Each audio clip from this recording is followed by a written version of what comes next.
continuación Jorge Jurado. Él tiene una maestría en Ingeniería en Energía y Procesos,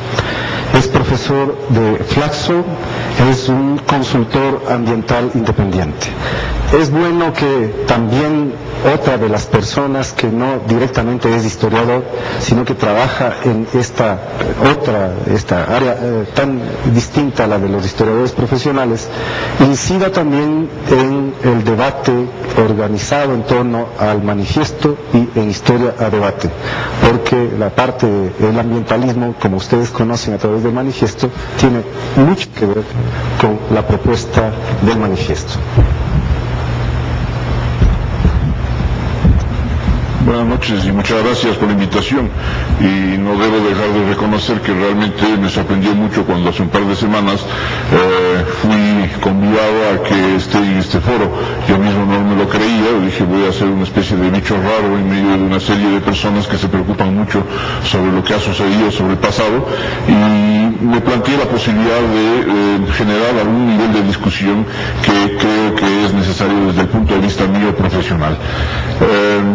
¿Por qué aquí en este foro? Porque también soy miembro de la red de Historia Debate, aunque un miembro silencioso pero muy lector, y que me ha causado una enorme impresión debido a la riqueza de las ponencias y a la riqueza de los debates que ahí se plantean. Pero sobre todo me gustó mucho cuando pude darme cuenta de que era una posibilidad muy fundamentada, basada además con un nivel tremendamente interesante desde el punto de vista académico en muchos casos, que podía ser un contraste a la opinión mediática muchas veces sesgada, manipulada sobre diversos hechos actuales que se están viviendo, y concretamente me refiero que para mí fue un enriquecimiento el debate que se llevó a cabo especialmente con mucha frontalidad en los últimos 2 años sobre el tema venezolano, que a mí me abrió mucho los ojos sobre ese tema. Pero decidí participar además aquí porque como ambientalista, que soy ambientalista por profesión, ambientalista por vocación y creo que ambientalista por desesperación, estoy convencido de la necesidad de poder buscar la posibilidad de que se reconozcan los hechos, interpretar las memorias de la permanente dependencia del ser humano de la naturaleza, del ambiente, para así evitar de alguna manera el fin del futuro. Y en este campo quiero yo entonces aprovechar esta oportunidad para proponer un par de cosas, para que la historia de alguna manera no sea aquella historia que conocí yo en el colegio y que después me preocupó mucho y la aprendí de una manera ya muy propia gracias a una serie de corrientes, especialmente la corriente marxista, pero que de alguna manera no fue suficiente. Y lo que voy a plantear simplemente quizá un aporte de cómo querría ver la historia yo en el futuro. Concretamente, yo creo que hay un tema que no está tratado, ya se lo he dicho de alguna manera aquí y quisiera profundizarlo, y es una historia ambiental, pero no una historia natural que quizá pueda ser confundida, no, la historia de la interrelación concretamente entre el ser humano, las actividades que éste ha venido realizando desde que existe como tal, y todo el proceso de su desarrollo, todo el crecimiento especialmente económico, todo el impacto que va causando y va generando en esta naturaleza que nos rodea, en este ambiente que nos rodea. Entonces yo creo que debe haber una preocupación ya no solamente empírica, sino realmente desde un punto de vista formal, académico, para incorporar estas variables, esta variable al menos, dentro de una discusión mucho más estructurada, porque es algo que nos estamos olvidando. Yo solamente quiero plantearles a ustedes cuántos de nosotros aquí en la sala se recuerda o conoce, porque tal vez son bastante menores que yo, conocen cómo era el Ecuador desde el punto de vista de su cobertura vegetal hace 60 años.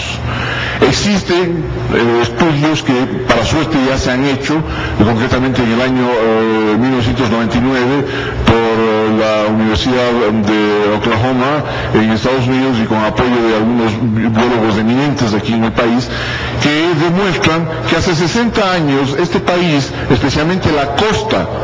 la franja del litoral de este país, todavía tenía cobertura vegetal natural, que es parte de toda esta franja de altísima biodiversidad que viene desde el Chocó, desde el Tapón de Darién en Panamá, atraviesa toda la franja costera colombiana del Pacífico y llegaba hasta la cuenca baja del Guayas. Con una comparación que se hace respecto a través de un mapeo y de uso de sistemas de información geográfica, hoy en día podemos ver que esto desapareció totalmente. Este bosque fue intervenido y no existe más. Bien, en su lugar existen cultivos y cultivos intensivos de mucha índole, de muchas especies. La pregunta simplemente habría que hacer es, ¿de qué le sirvió al Ecuador eso? Porque hoy en día creo que somos más pobres, creo que somos más dependientes, creo que estamos en una peor situación que hace 60 años en términos globales. Si bien ha habido cierto desarrollo, cierto crecimiento en otros campos, pero en general la situación de progreso del bienestar humano no ha cambiado. Entonces, ese sería un caso. Por otro lado, me alegra mucho haber escuchado aquí a mi colega de panel respecto del tema de los términos. No quiero intrometerme en el tema de la lingüística, ni mucho menos, pero simplemente hablar de la terminología. Y creo que esto es fundamental también desde el punto de vista ambiental y desde el punto de vista de la historia. Solamente tomando en cuenta lo siguiente, a través de una manipulación bastante perversa de la terminología, que trata de alguna manera de hacer justificar y hacer más aceptable todo lo que yo llamaría como la mercantilización del desarrollo. Por ejemplo, hoy en día ya es muy potable escuchar lo siguiente: aquello de capital natural, aquello de capital humano y aquello de capital social. Capital humano, por no hablar concretamente de las necesidades de educación, de salud, de bienestar y demás. Capital social o gasto social, por no hablar de aspectos que son implícitos, intrínsecos a lo que es asistencia y solidaridad. Y capital natural a lo que significa la creación natural a través de miles de millones de años y que significa el sustento de vida de la humanidad. Entonces, a través de estos eufemismos, a través de estos cambios terminológicos, estamos trastocando totalmente el sentido mismo del conocimiento para tener una posibilidad de manipulación mucho más grande de cierto tipo de fines y objetivos que no se quieren explicitar porque realmente este tipo de ideologías son altamente vergonzantes. También quisiera mencionar lo siguiente, y es el tema de la ausencia de un análisis integral e interrelacionador. Y creo que esto es un fundamento muy interesante que debería ser abordado por la historia. Tengo la impresión de que no se interrelaciona completamente todo lo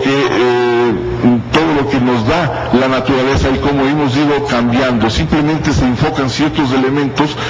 muy particulares, y en términos generales, ya a términos de uso popular, de uso común, ¿qué es lo que sucede hoy en día? Creemos, a través de estas terminologías cambiadas, creemos, por ejemplo, de que la riqueza es un producto directo de la naturaleza, y nos olvidamos la intervención del ser humano en la generación de riqueza. Es más o menos lo mismo que se pensaba en las épocas de la conquista, cuando se creía que la riqueza era el producto del saqueo